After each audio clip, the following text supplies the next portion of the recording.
pessoal, tudo bem com vocês? Eu sou a professora Juliana Pereira e hoje nós vamos continuar a nossa aula de Direito Processual Civil para OAB. Então, vamos lá. É o seguinte, nós estávamos falando de um tema super importante para a sua prova e também para o seu dia a dia aí quando você tiver a sua carteirinha. Porque o tema competência, veja, a competência é algo que nós temos que decidir logo ao propor a ação. Porque se nós não decidirmos a competência de maneira correta, veja, a parte contrária, ela pode alegar a incompetência do juiz, seja ela absoluta ou seja ela relativa.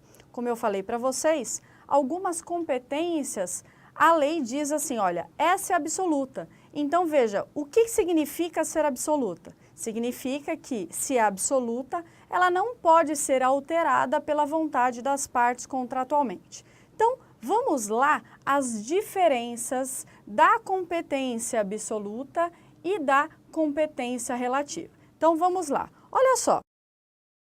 Aqui, como competência absoluta, sendo passível de apreciação de ofício, isto é, não necessita de provocação das partes.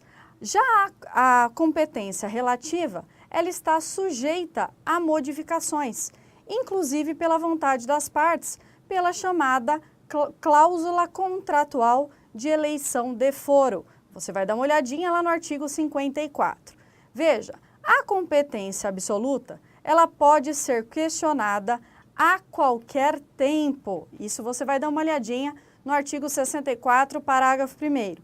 E não há preclusão quanto à ausência de sua alegação. Agora veja, e a competência relativa? Veja, a competência relativa, ela, além de está sujeita a modificação, inclusive pela vontade das partes, pela chamada cláusula contratual de eleição de foro, ou pela inércia do réu em arguí-la em preliminar de contestação, ela não é passível de declaração de ofício. Então, vejam aí as principais diferenças entre a competência absoluta e a competência relativa. Além disso, vamos continuar aqui com as diferenças. A competência absoluta, ela não se prorroga em nenhum caso, isto é, ela não pode ser modificada nem mesmo por vontade das partes. Você vai dar uma olhadinha nos artigos 54 e 62 do CPC. Agora veja a relativa. O seu reconhecimento, ele depende da manifestação de vontade do réu.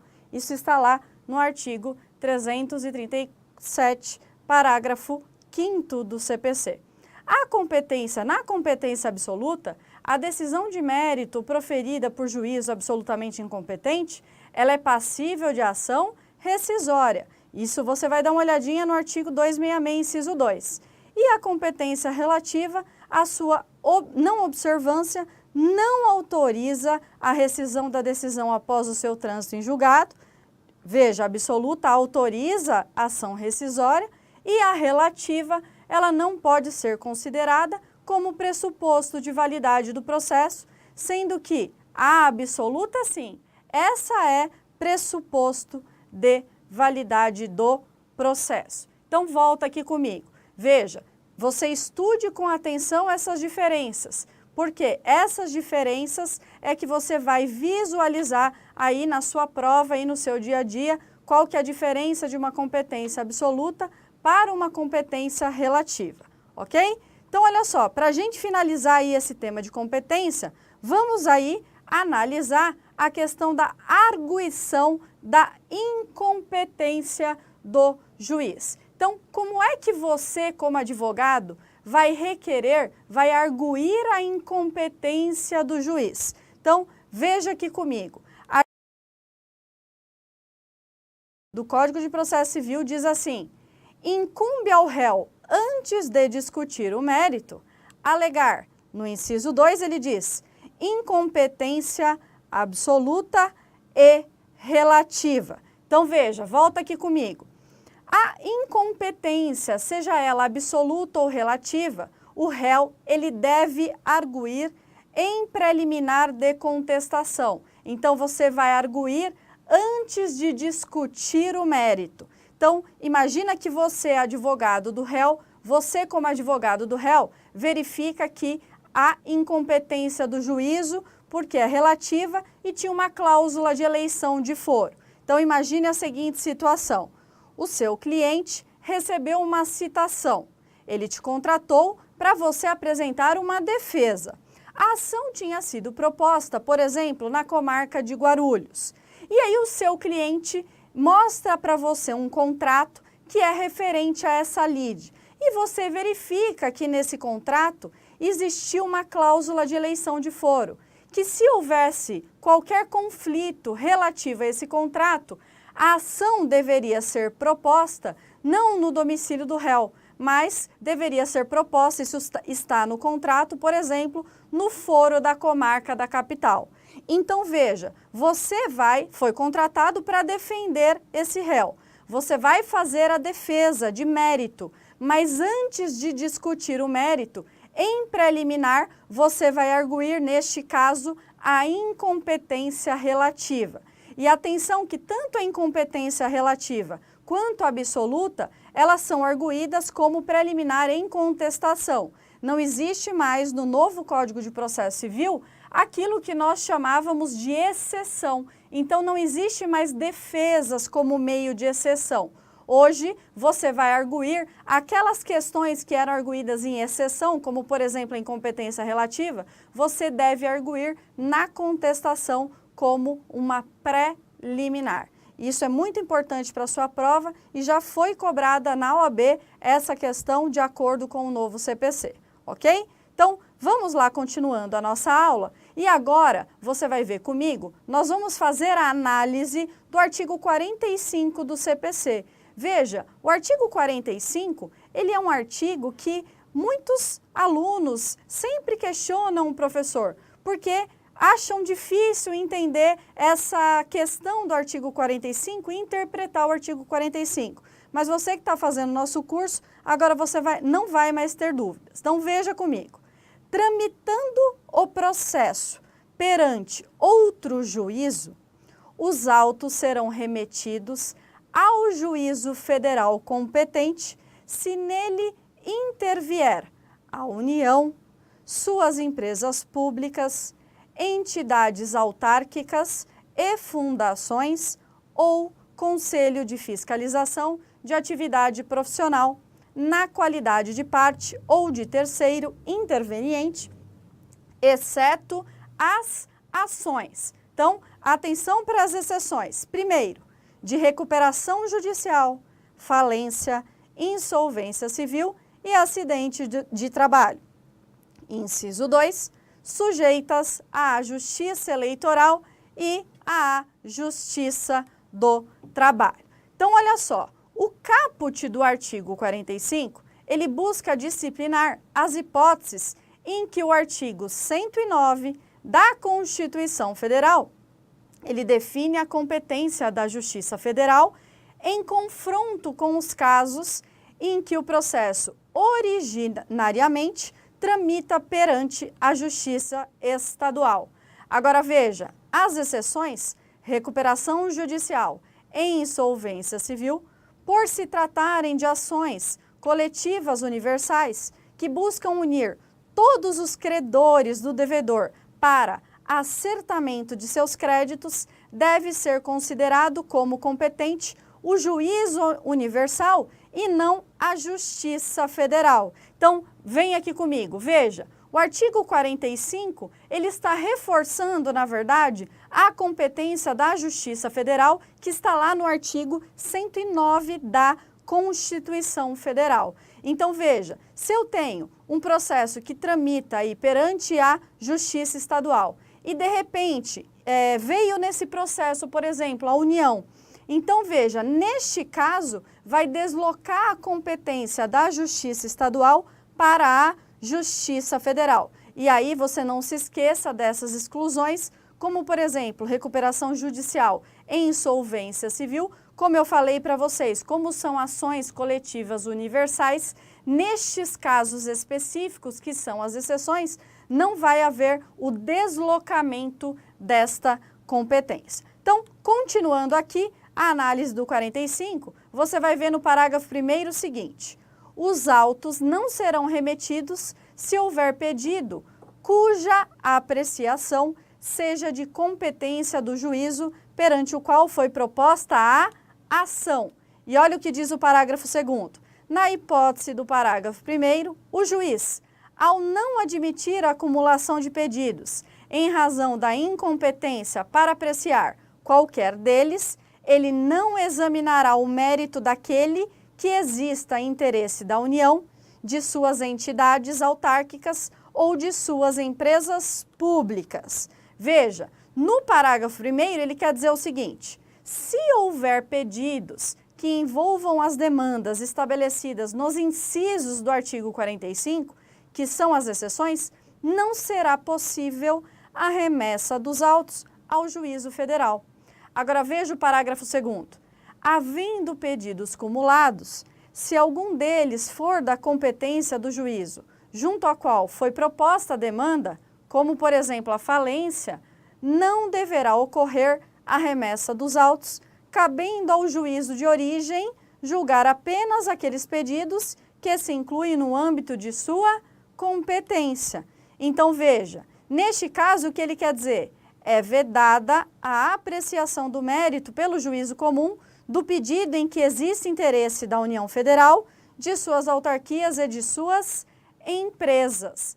Então veja, nós fizemos aí, voltando aqui comigo, a análise do artigo 45. O Código de Processo Civil apenas reforçou para você a competência da Justiça Federal. Então veja, se um processo está em trâmite perante a Justiça Estadual e houver, por exemplo, a intervenção da União neste processo, esse processo terá que se deslocar para a Justiça Federal, porque a Justiça Federal ela tem competência exclusiva quando a União, por exemplo, for autora ou for ré num processo. Ok? Então, veja, diante disso, nós encerramos o estudo da competência no Código de Processo Civil. Eu quero que você fique atento a isso, porque, como você sabe, a competência é um tema de extrema importância para os advogados e você precisa entender a competência e a competência ela é cobrada nas provas de OAB. Então, vez ou outra, o tema competência, ele é recorrente aí na sua prova, você sabe disso. Então, vamos lá. Agora, nós vamos começar a falar de sujeitos do processo. Então, veja, o que significa isso, professora? Sujeitos do processo. Veja, você pode imaginar como sujeitos do processo todos aqueles que, de alguma forma, eles participam, seja como autor, seja como réu, seja como terceiro, seja como um interveniente, como o Ministério Público, quando ele tem que participar, por exemplo, como fiscal da lei, os auxiliares da justiça e o próprio juiz. Então, veja, todas essas pessoas que participam do processo, nós chamamos eles de sujeitos do processo. Então, eu quero que você fique atento ao seguinte: essa parte da matéria nós vamos ter que de forma contínua estudar os artigos de lei. Então, você vai perceber que neste ponto nós vamos aqui bater e analisar os próprios artigos de lei. E aí eu quero que você tenha até atenção a essa questão. Veja, qual que é a importância de você fazer a leitura da lei seca? Assim, vamos dizer assim, em primeiro lugar, imagina que você vai estruturar aí hoje, você está estruturando como é que você vai estudar para a OAB. Quais são esses requisitos para você ir bem na prova, para você passar, acertar metade da sua prova e ir para a segunda fase? Veja, leitura de lei seca, então você vai assistir a aula e você vai ler a letra da lei. E aí, durante as aulas, os professores vão indicando para você eventual entendimento jurisprudencial importante naquele tema, eventual entendimento de súmulas do STF, do STJ, súmulas vinculantes referente ao assunto. Mas hoje, veja, principalmente na nossa matéria, Direito Processual Civil, a letra da lei é o que está sendo cobrada. Ela é muito importante, porque o CPC ele é novo. Então, veja, como ele é novo, nós não temos aí uma grande quantidade de temas já julgados. Então, o examinador, seja em concurso público e seja na OAB, ele tem cobrado o quê? Justamente a letra da lei, que é realmente o que está aí, até para os juízes, para os processos em curso, o grande desafio é a gente desvendar a letra da lei. Então, veja, a importância de você fazer a leitura dos artigos, seja processo civil, seja também das outras matérias, é muito grande. Então, você vai assistir aula, você vai ler a letra da lei e você vai fazer exercícios. E esse vai ser o segredo do seu sucesso na OAB. Faça um caderno aí com as últimas provas de todas as matérias e carregue para onde você for. Aí você faz no almoço, você faz no ônibus, no metrô, no carro, no trânsito. E o grande segredo da OAB é esse, é você estudar, exercitar, assistir a aula, ler a letra da lei e você fazer os exercícios. As súmulas e jurisprudências, os professores vão trazendo aqui, durante a aula, aquilo que está sendo aplicado naqueles casos concretos. Então, vamos lá. Sujeitos do processo. Então, esse vai ser o nosso tema agora. Veja comigo. O livro 3 da parte geral do CPC de 2015, ele é intitulado Dos Sujeitos Processuais. Os seus 7 títulos, eles disciplinam os seguintes temas. Nós temos partes e procuradores, litisconsórcio, intervenção de terceiros, juiz e os auxiliares da justiça. Nós temos o Ministério Público, a Advocacia Pública e a Defensoria Pública. Então, olha só, os sujeitos do processo, ele é uma expressão ampla que quer compreender todo aquele que participa do processo. Então, nós temos os sujeitos parciais, que são as partes e os terceiros intervenientes. Nós temos os sujeitos imparciais, que é o juiz e seus auxiliares, e nós temos os demais exercentes das funções essenciais à administração da justiça, como os advogados privados e públicos, os membros do Ministério Público e os membros da Defensoria Pública. Então, voltando aqui comigo, o que você percebe? Que nos sujeitos do processo, nós vamos aprender o quê? As regras, como que as partes devem se comportar no processo. Veja, como que o juiz deve se comportar, o Ministério Público, a Defensoria Pública, qual é o papel deles, se eles têm regalias ou não durante esse processo. Então, qual que é a penalidade para aquela parte que ela, por exemplo, mente no processo. Então, tudo relativo ao comportamento dessas pessoas. E aí, aqui, atenção para o tema litisconsórcio e intervenção de terceiros, que sofreram modificações aqui no novo CPC e são 2 temas aqui de extrema importância para o seu estudo. Então, vamos lá. Olha só, eu vou falar agora com vocês das diferenças das capacidades. Então, eu quero que você fique atento ao seguinte, nós temos a diferença daquela pessoa que ela tem capacidade de direito, mas eu tenho aquelas que vão ter capacidade processual e isso eu não quero que você confunda com a questão da representação processual. Então, eu vou explicar agora para vocês essas diferenças, as diferenças das capacidades. Então, vamos lá, vem comigo. Olha só, quem é que tem capacidade de ser parte num processo? Veja, o que é capacidade de ser parte? Essa capacidade tem toda pessoa que se encontrar no exercício dos seus direitos por si só. Então, veja, toda pessoa que tem capacidade de se encontrar no exercício de seus direitos, ele vai ter capacidade de ser parte. Agora, veja comigo, e a capacidade de estar em juízo? Veja, essa capacidade, ela pressupõe a capacidade civil. Então, se a parte for incapaz, ela deverá ser representada. Se relativamente incapaz, ela deve ser assistida. Olha o que diz o artigo 70 do CPC. toda pessoa que se encontre no exercício de seus direitos tem capacidade para estar em juízo. Então, olha, volte aqui comigo. Veja, toda pessoa que se encontra no exercício de seus direitos, ela tem capacidade de ser parte. Então, a pergunta que se faz é, professor, o incapaz, ele pode ser autor, ele tem capacidade de ser parte, ou ele pode ser réu? Pode. Então, veja, todo mundo que tem a capacidade civil, nasceu com vida, ele adquire a sua capacidade de direito. Só que ele tem capacidade de direito, mas nem sempre o incapaz, ele vai ter capacidade para estar em juízo. Então, veja, todo aquele que tem capacidade de direito, ele nem sempre vai ter capacidade de estar em juízo. Então, o menor, ele tem capacidade de direito. Claro, todo mundo que nasce com vida, ele tem os seus direitos garantidos lá pelo Código Civil, como direito ao nome, direito ao sobrenome, direito à vida. Então, todos os direitos da personalidade que nós temos. Só que o menor, ele não tem capacidade de estar sozinho em juízo. E aí, para ele estar em juízo, ele vai precisar do quê? Da representação processual.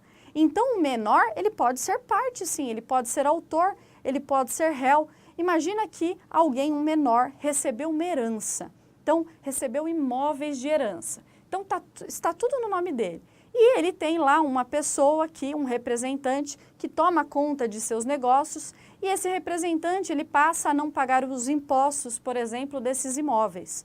Veja, esse menor é o proprietário. Será que ele pode ser processado? Será que, por exemplo, a Fazenda Pública pode entrar como execução fiscal para cobrar os impostos deste menor? Então pode, só que esse menor, para estar em juízo, ele vai ter que ter o quê? Uma representação. Então, veja comigo a questão da representação e da capacidade postulatória, que é o que eu vou falar com vocês agora. Então, veja só. Capacidade postulatória significa que os atos processuais, eles devem ser praticados por quem possui capacidade de postulação, ou seja, os advogados públicos e privados, os defensores públicos e os membros do Ministério Público. E aí, veja, volta aqui um pouquinho comigo. Essa capacidade processual você não vai confundir com a capacidade de direito e a capacidade para estar em juízo. Porque a capacidade postulatória, quem tem são aqueles advogados públicos ou privados que têm a capacidade de representar a pessoa em juízo, porque ele tem a OAB, que vai ser você. Excepcionalmente, como você sabe, por exemplo, na Lei 9.099, até 20 salários mínimos, a pessoa pode postular sem advogado, mas isso é exceção. Então, para postular em juízo, você tem que ter a capacidade de direito, a capacidade de estar em juízo e ainda tem que contratar um advogado que tenha capacidade postulatória. Volte aqui comigo. Aí sim, nós vamos falar da representação processual. O que é a representação processual? É um mecanismo usado para suprir a incapacidade civil de uma das partes ou a sua impossibilidade. Então veja, o representante processual, ele não é parte, mas apenas um instrumento usado para a parte agir em juízo. Na representação processual, alguém age em nome próprio por intermédio de outrem que é usado como instrumento, como, por exemplo, o filho menor, representado pela mãe, move ação contra o seu pai. Então, veja o que diz o artigo 71 do CPC. O incapaz será representado ou assistido por seus pais, por tutor ou por curador, na forma da lei. Então, o que você aprendeu comigo agora? Voltando aqui, você aprendeu a diferença da capacidade de direito, a capacidade para estar em juízo, aí eu tenho a capacidade postulatória, que é, em regra, dos advogados públicos e privados, do Ministério Público e da Defensoria Pública, para postular em juízo, que são os técnicos, para discutir aquele litígio, aquele conflito de interesses, e aí aquele que tem capacidade de direito, mas não tem capacidade para estar em juízo, ele vai ter que se utilizar do que para estar no processo? Da chamada representação processual. Então, ele vai agir em nome próprio, tá certo? Mas ele vai ser representado. Como, por exemplo, o menor, que nós falamos, se ele quiser entrar com uma ação de alimentos ou uma ação de investigação de paternidade contra o seu pai, ele vai ser representado, por exemplo, por sua mãe, ok? Então, seguindo aqui a nossa aula, eu vou conversar com vocês do curador especial. Então, veja aqui comigo, quem que é o curador especial? O curador especial, ele tem uma função exclusivamente processual prevista na lei, ou seja, é uma pessoa que é convocada para atuar em juízo como curador especial. Olha o que diz o artigo 72 do Código de Processo Civil. O juiz nomeará curador especial ao incapaz, se não tiver representante legal ou se os interesses desse colidirem com os daquele, enquanto durar a incapacidade. E o inciso 2 diz assim: o réu preso revel, bem como ao réu revel citado por edital ou com hora certa, enquanto não for constituído advogado. E o parágrafo único, ele diz que essa curatela especial, ela será exercida pela Defensoria Pública nos termos da lei. Então, olha só, veja aqui comigo, isso aqui é importante. Em alguns casos, em determinadas situações no processo, o juiz ele vai nomear um curador especial para defender genericamente os interesses daquela parte. Então, imagine o seguinte, o réu está preso ou ele foi citado com hora certa por edital e ele foi revel, ou seja, a citação foi válida, ele foi devidamente citado, só que presta atenção, citado como? Por edital ou com hora certa, e se ele foi devidamente citado e ele foi revel, o que é o réu revel? É aquele que foi devidamente citado, mas ele não apresentou a sua defesa no prazo determinado pela lei. Essa pessoa, ele não vai ficar solto no processo. O juiz, a lei diz que o juiz, obrigatoriamente, ele vai dar um curador especial. O papel desse curador especial é apenas dar uma olhada naquele processo. Ele não vai impugnar especificamente tudo. Ele vai fazer aquela defesa genérica daquela pessoa que foi citado com hora certa ou por edital, ou então o réu preso, sendo eles revéis nesse processo, eles vão ter nomeado um curador especial e o novo CPC ele fala expressamente. A curatela especial, ela é exercida hoje por quem? Pela Defensoria Pública. Então, fique atento ao artigo 72 do Código de Processo Civil, que diz quais são os casos que o juiz ele deverá nomear para a pessoa um curador especial e esse curador especial vai defender os interesses dessa pessoa em juízo, ok? Então, nós vamos chegando aqui ao final dessa nossa aula em que você entendeu definitivamente a diferença de competência absoluta à competência relativa. Nós fizemos a análise daqueles casos de competência em que há o deslocamento para a Justiça Federal e nós aprendemos aqui, nós começamos a estudar os sujeitos do processo, começamos com o tema capacidade processual e aí definitivamente você aprendeu a diferença de capacidade para estar em juízo com capacidade de direito, que todo mundo tem, e a capacidade postulatória. Não se esquecendo que aquele que tem capacidade de direito, mas não tem capacidade para estar em juízo, ele vai estar em juízo, mas devidamente representado. Então, ele vai receber uma representação processual, ok? Então, bons estudos para você e até a próxima aula. Tchau, tchau!